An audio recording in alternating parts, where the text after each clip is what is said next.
कुळगाव बदलापूर नगरपालिका हद्दीतील बदलापूर पूर्व आंबेडकर चौकातील बांधकाम सुरू असलेल्या एका इमारतीच्या 5व्या मजल्यावरून 4 वर्षांच्या मुलीचा खाली पडून मृत्यू झाला असल्याची माहिती समोर आली आहे। बदलापूर पूर्व आंबेडकर चौकात साई वेदांत या इमारतीचे बांधकाम सुरू असून विकासकाने बांधकाम मजुरांची योग्य सुरक्षा व्यवस्था ठेवली नसल्याने हा अपघात घडला असल्याचे समजते। गंभीर जखमी झालेल्या मुलीला उपचारासाठी रुग्णालयात नेत असताना तिचा मृत्यू झाल्याने हळहळ व्यक्त केली जात आहे। बदलापूर पूर्व पोलिसांनी घटनास्थळी धाव घेऊन घटनास्थळाची पाहणी केली असून अशा बेजबाबदार विकासकावर कारवाई करण्याची मागणी स्थानिक नागरिकांकडून होत आहे। काय काका तुम्ही सकाळी इथे बसलेला होता, कधी हा प्रसंग घडला? हा प्रसंग म्हणजे 3:45ला काहीतरी घडला। आता 3:45 वाजले होते, मी आलो गाडी घेऊन इथे उभा होता, तेव्हा यांचा रडण्याचा आवाज आला तो मी बघितला।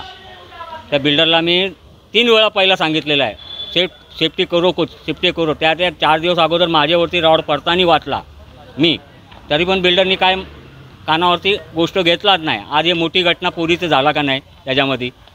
तिथे हाय टेन्शन लाईन पण गेली, हाय टेन्शन पण गेली आहे। हाय टेन्शनचं आता हाय टेन्शनला लागला असता तो पोरगा वाचणारच नाही।